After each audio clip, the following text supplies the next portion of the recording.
الحمد لله الأكرم الذي خلق الإنسان وكرم وعلمه من البيان ما لم يعلم فسبحان الذي لا يحصى امتنانه باللسان ولا بالقلم ونشهد أن لا إله إلا الله وحده لا شريك له لا ضد له ولا ند له ولا مثل له ولا مثيل له ونشهد أن سيدنا ومولانا محمد الذي أرسله بالحق بشيرا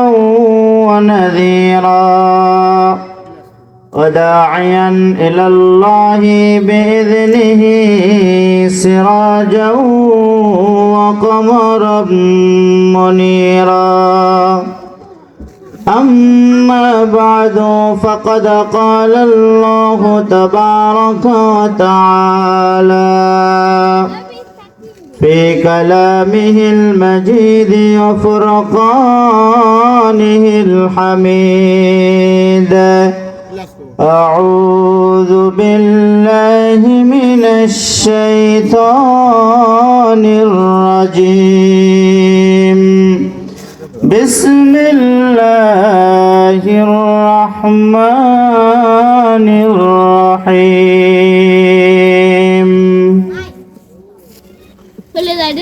إن الله يأمركم أن تودوا الأمانات إلى أهلها وإذا حكمتم بين الناس أن تحكموا بالعدل إن الله نعم ما يعظكم به إن الله كان سميعا بصيرا وقال النبي صلى الله عليه وسلم لا إيمان لمن لا أمانة له أو كما قال عليه الصلاة والسلام شكرا درود شريف পড়ি اللهم صل على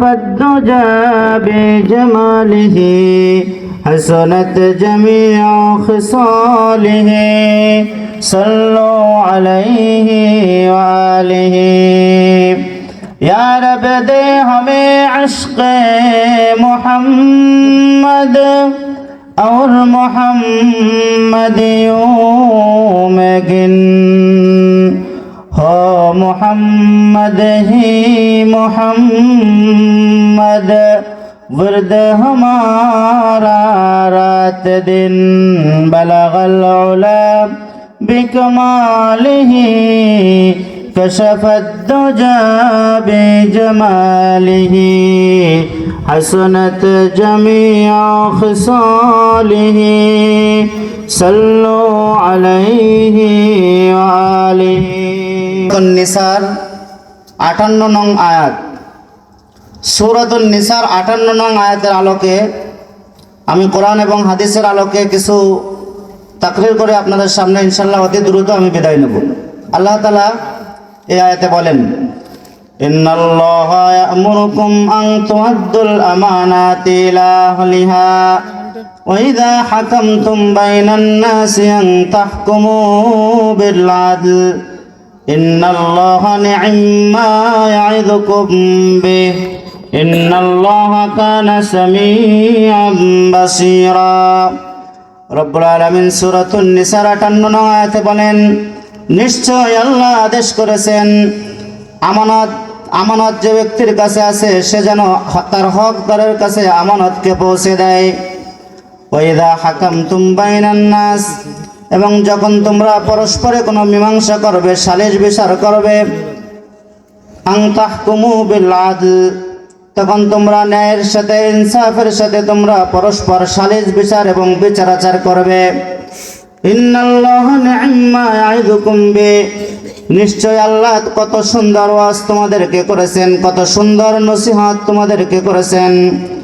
ইন্নাল্লাহা কানা সামিআম বাসীরা, নিঃসন্দেহে আসমান এবং জমিনের মালিক আল্লাহ সবকিছু দেখেন এবং সবকিছু শুনতে পান। আসমান এবং জমিনের মালিক সবকিছু দেখেন এবং সবকিছু শুনতে পান, সর্বস্রষ্টা সর্বদ্রষ্টা। আল্লাহ তাআলা এই আয়াতের প্রথম অংশে বলছেন, ইন্নাল্লাহা ইয়া'মুরুকুম আন তুআদ্দুল আমানাত, নিশ্চয়ই আমি আল্লাহ আদেশ করেছি যে আমানতকে তার হকদারদের কাছে তোমরা পৌঁছে দাও, অর্থাৎ আমানত রক্ষা করো। এই আয়াতের একটা শানে নজুল আছে। এই আয়াতের শানে নজুল একটি ঘটনা আছে। উসমান ইবনে তালহা, সে যখন মুসলমান হয়নি, রাসূল সাল্লাল্লাহু আলাইহি সাল্লামের হিজরতের আগে, উসমান ইবনে তালহা তার কাছে কাবা শরীফের চাবি থাকতো, কাবা ঘরের চাবির দায়িত্ব তার ছিল। তৎকালীন দুইটি দায়িত্বকে খুবই গুরুত্বপূর্ণ এবং খুবই সম্মানী মনে করা হতো। একটা হলো কাবা ঘরের চাবির দায়িত্ব, আরেকটা হলো হাজী সাহেবদের যারা হজ করতে আসছেন ওনাদেরকে পানি পান করানো। তো তৎকালীন হাজী সাহেবদের পানি পান করানোর দায়িত্ব নিয়ে যেতেছিলেন আমাদের রাসূল সাল্লাল্লাহু আলাইহি সাল্লামের চাচা হযরত আব্বাস রাদিয়াল্লাহু আনহু, এবং তৎকালীন বিধর্মী হওয়া সত্ত্বেও উসমান ইবনে তালহা তার কাছে কাবাঘরের চাবির দায়িত্ব ছিল। রাসূল সাল্লাল্লাহু আলাইহি সাল্লাম হিজরতের আগেই উনি একদিন আসলেন, এসে বললেন যে উসমান ইবনে তালহা, আমি কাবাঘরে প্রবেশ করব, আমি তাওয়াফ করব, তুমি চাবিটা দিয়ে দাও। উসমান ইবনে তালহার কাছে যখন চাবি চাওয়া হলো, কিন্তু সে কাবাঘরের চাবি দিলই না, বরং রাসূল সাল্লাল্লাহু আলাইহি সাল্লামকে উচ্চবাচ্য সে বলল।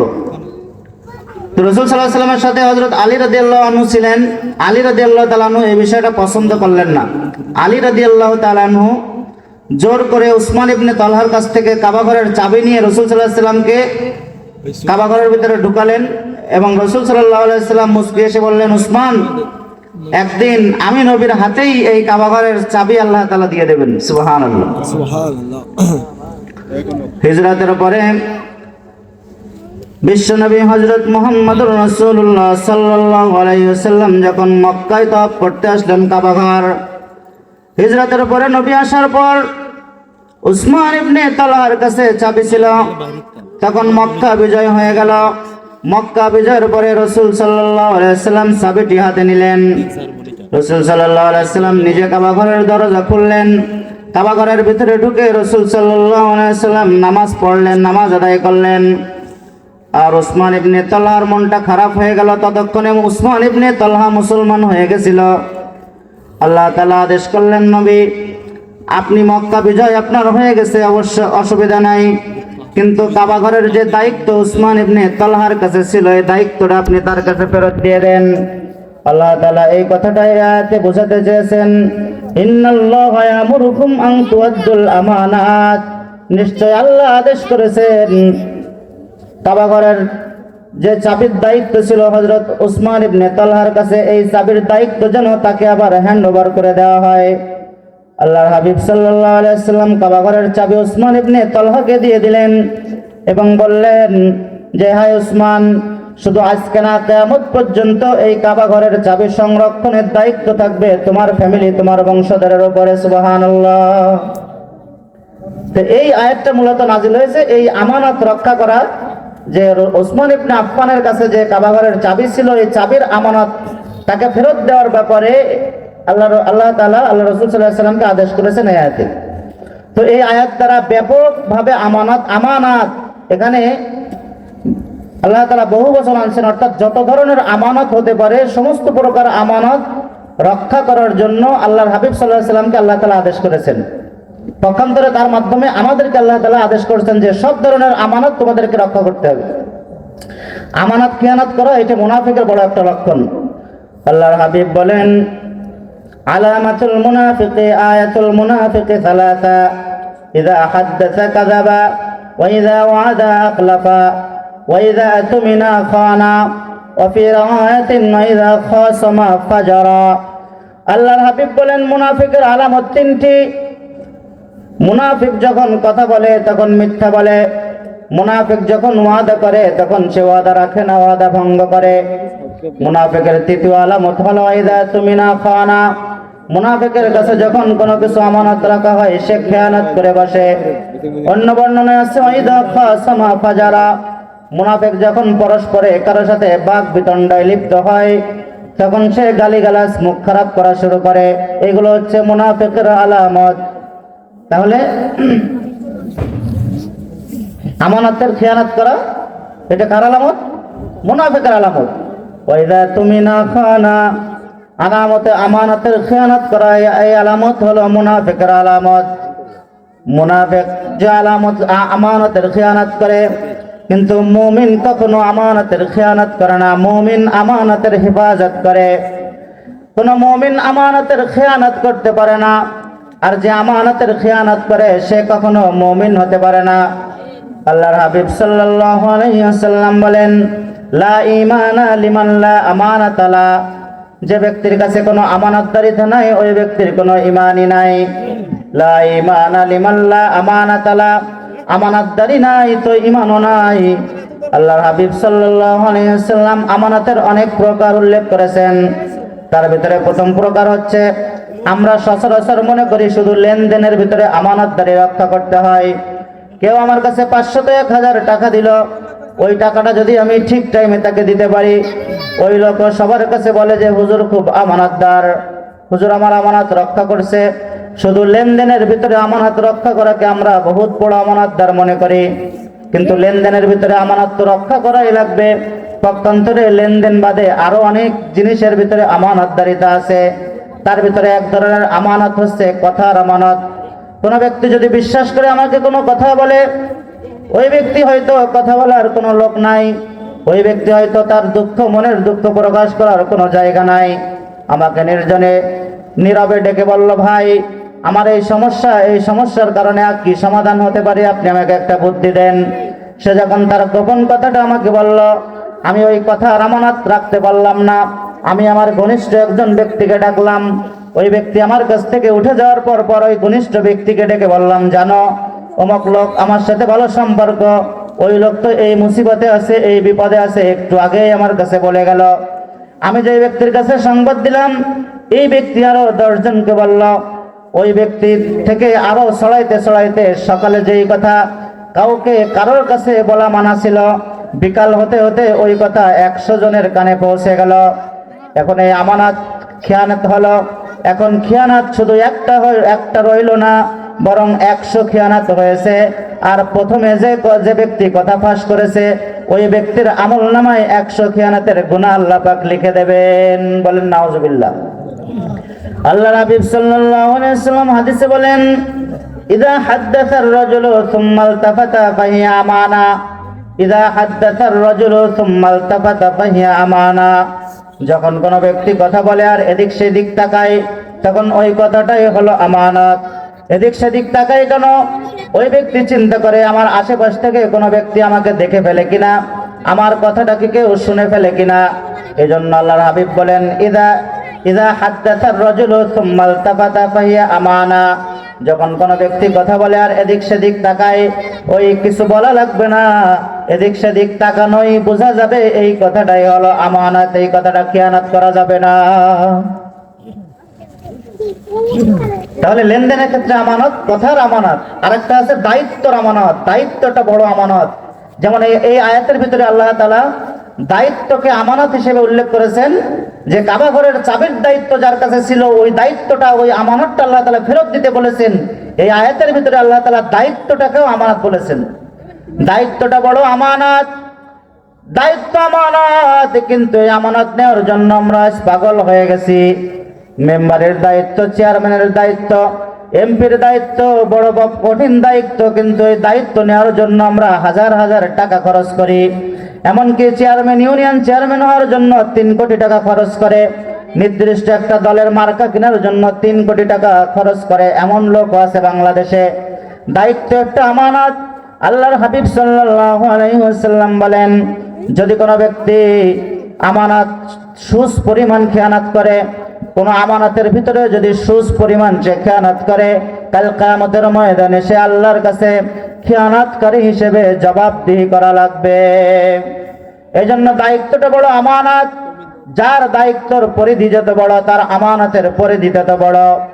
যার দায়িত্বের পরিধি যত অল্প, যত ছোট, তার দায়িত্বের পরিধি, তার আমানতের পরিধিটাও তত ছোট। উদাহরণস্বরূপ চেয়ারম্যান সাহেব, মেম্বার সাহেব যদি 1 কেজি চাল, 1 কেজি গম চুরি করে, শুধুমাত্র এই ইউনিয়নের যে লোকগুলো আছে, এই লোকগুলির কাছে তার হিসাব দেওয়া লাগবে কিয়ামতের ময়দানে। কিন্তু প্রধানমন্ত্রী যদি 1 কেজি চাউল চুরি করে, তাহলে এই বাংলাদেশের 18 কোটি জনগণের কাছে কাল কিয়ামতের ময়দানে হিসাব দেওয়া লাগবে। এখানেও 1 কেজি চাউল ছিল, প্রধানমন্ত্রীও 1 কেজি চাউল চুরি করলো, কিন্তু দায়িত্বর পরিধি বড় হওয়ার কারণে প্রধানমন্ত্রীর খিয়ানতটা বেশি হয়ে গেল। দায়িত্বটাও আমানত।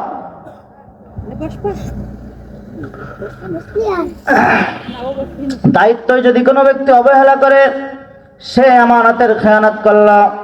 এই দায়িত্বটা আমানত, এই আমানত আমাদের অনেক আকাবেররা নিতে চাইতেন না।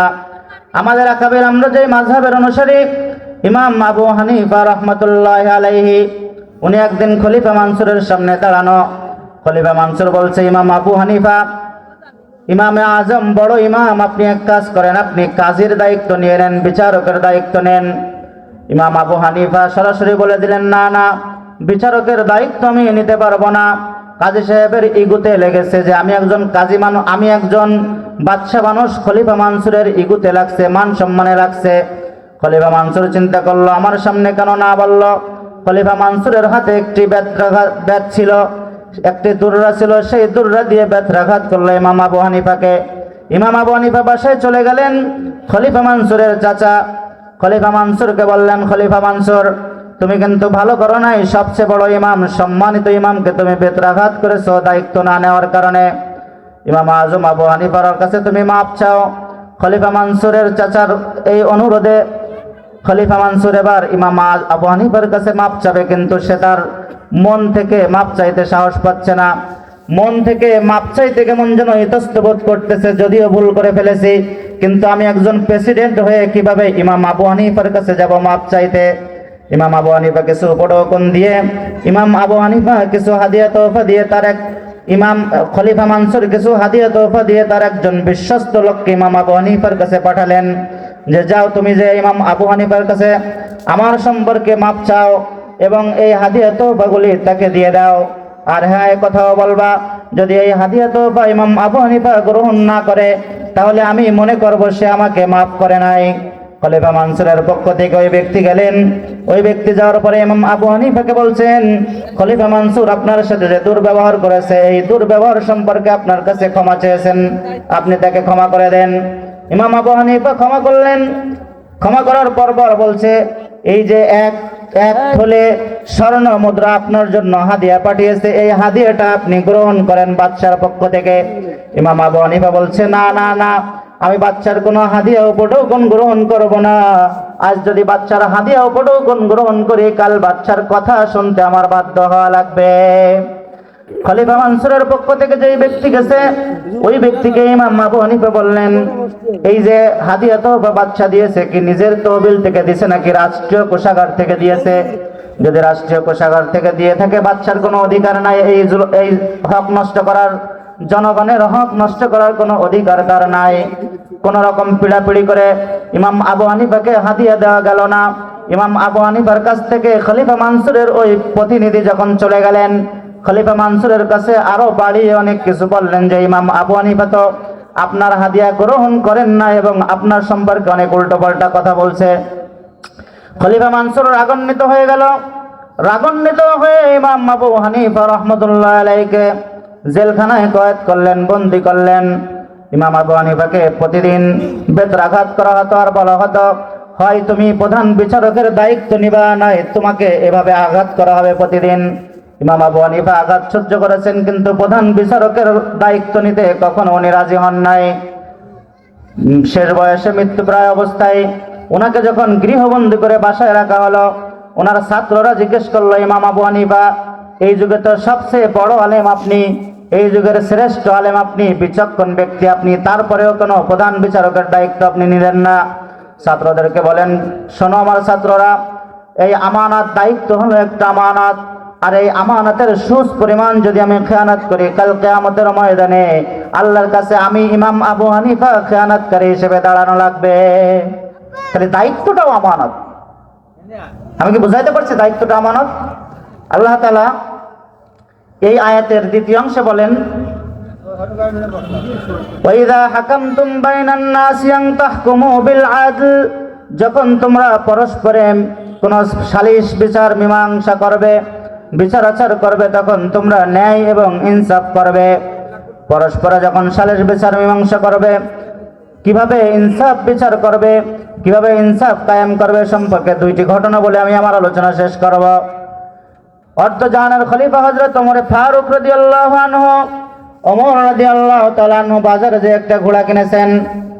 বাজারে যে ঘোড়া কেনার পরে ঘোড়াটা দেখতে শুনতে অনেক ভালো। যখন ইহুদির কাছ থেকে ঘোড়া কিনেছেন, ঘোড়া দেখতে কোনো অসুবিধা ছিল না। কিন্তু যখন বাজারের বাইরে আনছেন, তখন ঘোড়ার পেটে চড়তে যেয়ে দেখে ঘোড়ার পায়ে সমস্যা। ওমর ফারুক রাদিয়াল্লাহু তাআলা আনহু, অর্ধজাহানের খলিফা, উনি বাজারের ভিতরে এসে বলছে, ইহুদি, তুমি আমার এই ঘোড়াটাকে ফেরত নাও, এই ঘোড়ার ভিতরে পায়ের সমস্যা আছে। তখন ইহুদি বলছে, না না, আমি কোন রকম ঘোড়া ফেরত নেব না। আপনি আমার কাছ থেকে ভালো ঘোড়া নিয়ে গেছেন, আর বেচা কেনার মজলিসও পরিবর্তন হয়ে গেছে। এখন ভালো ঘোড়া না দিলে আমি আর আপনার এই পায়ে সমস্যাওয়ালা ঘোড়া ফেরত নেব না। ওমর ফারুক রাদিয়াল্লাহু তাআলা আনহু ঘোড়া ফেরত দেওয়ার জন্য পিড়াপিড়ি করছে, আর ইহুদি বিক্রেতা ঘোড়া না নেওয়ার জন্য পিড়াপিড়ি করতেছে। এক পর্যায়ে তারা বলে, আচ্ছা চলেন, আমরা বর্তমান যে প্রধান কাজী আছে, বিচারপতি আছে, কাজী শুরায়ের কাছে যাই।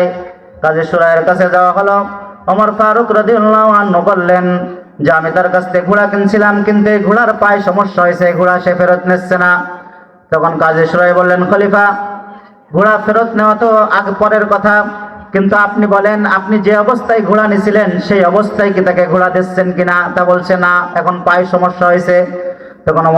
তখন কাজী শুরায় প্রধান বিচারপতি বলছেন, তাহলে আর ঘোড়া ফেরত নেওয়ার কোনো সুযোগ নাই। আপনি যখন ভালো ঘোড়া নিয়েছিলেন, এখন যদি ভালো ঘোড়া আবার ফেরত দিতে পারেন, তাহলেই কেবল এই ইহুদি বিক্রেতা আপনার ঘোড়া ফেরত নেবে, তাছাড়া ঘোড়া ফেরত দেওয়ার কোনো সিস্টেম নেই। তাহলে দেখেন, অর্ধজাহানের শাসক যিনি, তার বিরুদ্ধে যাচ্ছে রায়, সে পর্যন্ত রায় মেনে নিচ্ছে। তাহলে ন্যায় বিচার করার মন মানসিকতাও রাখতে হবে, আবার ন্যায় বিচার মানার মন মানসিকতাও রাখতে হবে। ন্যায় বিচার সম্পর্কে আরেকটি ঘটনা বলে আলোচনার ইতি টানবো। হযরত আলী রাদিয়াল্লাহু তাআলা আনহু কোথাও যাচ্ছিলেন, দ্রুততার সাথে যাওয়ার কারণে ওনার ঘোড়ার পিছনে ওনার লৌহ বর্ম ছিল, বর্তমানে যাকে বলে বুলেট প্রুফ জ্যাকেট, যেই জ্যাকেটে গুলি ঢোকে না। আগের জমানায় বলতো লৌহ বর্ম, লোহার পোশাক। এই লোহার পোশাক ওনার ঘোড়ার পিছনে ছিল। দ্রুততার সাথে যাওয়ার কারণে ওনার ঘোড়ার পিছন থেকে লোহার পোশাকটা পড়ে যায়। এই লোহার পোশাক একজন ইহুদি পায়। ইহুদি পাওয়ার পরে অনেক দিন ঘরের ভিতরে রাখার পরে এই লোহার পোশাকে নতুন রং সং লাগিয়ে বাজারে নিয়ে গেছে বিক্রি করার জন্য। ঘটনাক্রমে হযরত আলীও বাজারে হাজির। হযরত আলী রাদিয়াল্লাহু তাআলা আনহু, উনি বলছেন, এই লোহার পোশাক, এই লৌহ বর্ম তো আমার, তুমি কোন জায়গা থেকে আনলে, কিভাবে পাইলে? ইহুদি বলছে, না না না, এই লৌহ বর্ম আমার। হে আলী, আপনার জন্য এই লৌহ বর্ম না, আপনার প্রমাণ কি? তো বলছে, হ্যাঁ, আমার প্রমাণ আছে, চলো কাজী সাহেবের কাছে যাই। তৎকালীন প্রধান বিচারপতি কাজী শুরায়ের কাছে হযরত আলী এবং ওই ইহুদি ব্যক্তি চলে গেলেন। হযরত আলী রাদিয়াল্লাহু আনহু বলছেন যে, এই ইহুদি ব্যক্তি আমার লৌহ বর্ম নিয়েছে, আমার কাছে প্রমাণ আছে, কিন্তু এই ইহুদি ব্যক্তি আমার লৌহ বর্ম দিচ্ছে না। কাজী শুরায় বলছেন, হে আলী, আপনার প্রমাণ কি? তখন হযরত আলী বলছে, আমার প্রমাণ প্রথমত আমার ছেলে হাসান সাক্ষ্য দেবে এই লৌহ বর্ম আমার।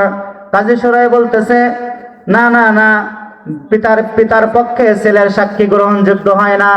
তখন হযরত আলী বলছে, হযরত হাসানকে আপনি কি চেনেন?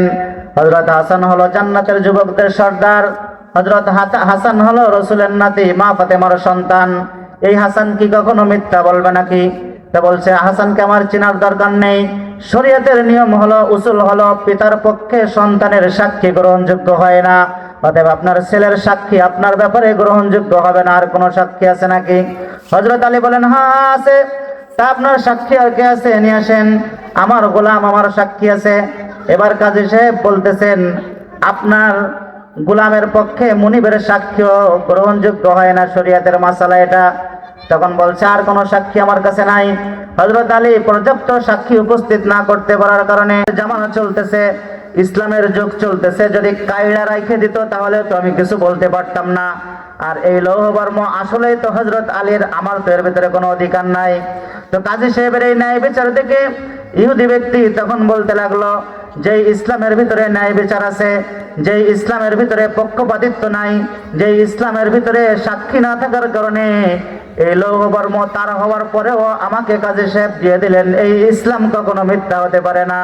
কাজী সাহেবের সামনে তখন এসে হযরত আলী এবং কাজী সাহেবের সামনে এসে তখন ওই ইহুদি ব্যক্তি পড়লেন, আশহাদু আল্লা ইলাহা ইল্লাল্লাহ ওয়া আশহাদু আন্না মুহাম্মাদার রাসূলুল্লাহ সাল্লাল্লাহু আলাইহি ওয়াসাল্লাম। তখনই উনি সাথে সাথে মুসলমান হয়ে গেলেন। আজকে আলোচনার দুইটা মেসেজ ছিল, একটা হচ্ছে আমানত রক্ষা করা।